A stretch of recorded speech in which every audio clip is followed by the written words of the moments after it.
നമസ്കാരം. മലയാളി വാർത്തയിലേക്ക് സ്വാഗതം. SFIO അന്വേഷണം തള്ളിക്കൊണ്ടുള്ള കർണാടക ഹൈക്കോടതി ഉത്തരവിന്റെ വിശദാംശങ്ങൾ പുറത്തുവന്നതോടുകൂടി മുഖ്യമന്ത്രി പിണറായി വിജയന് നേരെ നിരവധി ചോദ്യങ്ങൾ ഉയരുകയാണ്.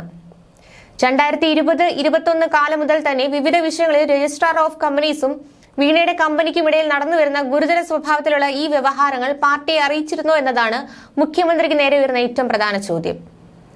നേരത്തെ നടന്നുവരുന്ന അന്വേഷണങ്ങളുടെ ബാക്കി പത്രമാണ് നടക്കുന്നതെങ്കിൽ ഇപ്പോൾ മാത്രം രാഷ്ട്രീയ പ്രതിരോധത്തിന് ഇറങ്ങാനുള്ള കാരണമെന്തെന്ന ചോദ്യവും പ്രസക്തമാണ്.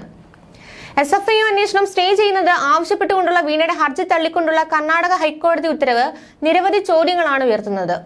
കമ്പനി നിയമങ്ങളുടെ ലംഘനവുമായി ബന്ധപ്പെട്ട് 2020-21 കാലം മുതൽ എക്സാലോജിക് കമ്പനിയും രജിസ്ട്രാർ ഓഫ് കമ്പനീസിനും ഇടയിൽ വ്യവഹാരങ്ങൾ നടന്നുവരുന്നതായി ഉത്തരവിൽ പരാമർശിക്കുന്നുണ്ട്.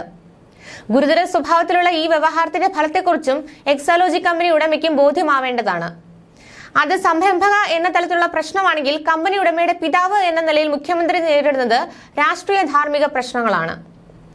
ആദായ നികുതി വകുപ്പിന്റെ മാസപ്പടി കണ്ടെത്തലുമായി ബന്ധപ്പെട്ട് മകളുടെ കമ്പനി അകപ്പെട്ടിരിക്കുന്നു എന്ന കാര്യങ്ങൾ യഥാസമയം ബന്ധപ്പെട്ട പാർട്ടി ഘടകത്തെ അറിയിച്ചിരുന്നു എന്നതാണ് CPIM പോളിറ്റ് ബ്യൂറോ അംഗം കൂടിയായ മുഖ്യമന്ത്രിക്ക് നേരെ ഉയരുന്ന ചോദ്യം.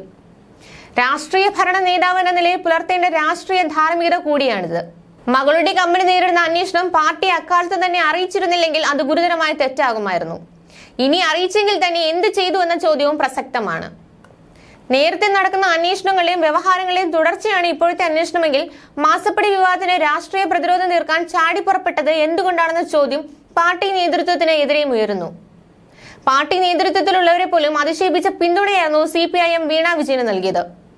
എന്തൊക്കെയോ പന്തികേടുള്ള ഇടപാടാണെന്ന ധാരണ പാർട്ടിയിലും പൊതുസമൂഹത്തിലും ഉറയ്ക്കുമ്പോൾ അതിന്റെ ഉത്തരവാദി ഇടപാടിൽ ഏർപ്പെട്ടവർ മാത്രമല്ല, അതിനെ പിന്തുണച്ചവർ കൂടെയാണ്. അതിനിടെ എക്സാലോജിക് സൊല്യൂഷൻസ് ആരംഭം മുതൽ നടത്തിയ മുഴുവൻ ഇടപാടുകളിലെയും കേന്ദ്ര ഏജൻസിയായ SFIO അന്വേഷിക്കുമെന്നാണ് റിപ്പോർട്ടുകൾ പുറത്തുവരുന്നത്. കരിമണൽ കമ്പനിയായ CMRL കൂടാതെ വീണയുടെ കമ്പനിയുമായി ഇടപാടുകൾ നടത്തിയ മറ്റ് 8 സ്ഥാപനങ്ങളുടെ വിവരങ്ങൾ കൂടി പരാതിക്കാരനായ ഷോൺ ജോർജ് SFIOയ്ക്ക് കൈമാറി. ഈ സ്ഥാപനങ്ങളിൽ നിന്നും ചെയ്യാത്ത സേവനത്തിന് വൻ തുകകൾ കൈപ്പറ്റിയെന്നാണ് ആരോപണം. എക്സാലോജിക് വിവിധ സന്നദ്ധ സംഘടനകളിൽ നിന്നും സ്ഥാപനങ്ങളിൽ നിന്നും മാസം തോറും പണം കൈപ്പറ്റിയിരിക്കുന്നതായി ബാങ്ക് രേഖകളിൽ കാണുന്നുവെന്നും പണം തന്നവരുടെ പേര്, തുക, കമ്പനിക്ക് അവരുമായുള്ള ബന്ധം എന്നീ വിവരങ്ങൾ ലഭിക്കേണ്ടതുണ്ടെന്നും കർണാടക ഹൈക്കോടതിക്ക് നൽകിയ രേഖകളിൽ SFIO ചൂണ്ടിക്കാട്ടിയിരുന്നു. CMRL ഉടമ ശശിധരൻ കർത്ത MDയുമായിട്ടുള്ള എംപവർ ഇന്ത്യ ക്യാപിറ്റൽ ഇൻവെസ്റ്റ്മെന്റ്സിൽ നിന്ന് എക്സാലോജിക് 2015-19 77.6 ലക്ഷം രൂപ ഈടുകൂടാതെ വായ്പ എടുത്തതിലെ ദുരൂഹതകളും ഈ രേഖകളിലുണ്ട്.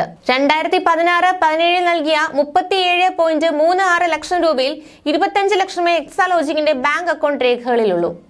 ബാക്കി 12.36 ലക്ഷം രൂപ പണമായോ ചെക്കായോ ഓൺലൈൻ ബാങ്കിംഗ് മുഖേനയോ സ്വീകരിച്ചിട്ടുണ്ടെങ്കിൽ അതറിയിക്കാൻ നിർദ്ദേശിച്ചെങ്കിലും മറുപടി ഉണ്ടായില്ല. ന്യൂസ് ഡെസ്ക് മലയാളി വാർത്ത.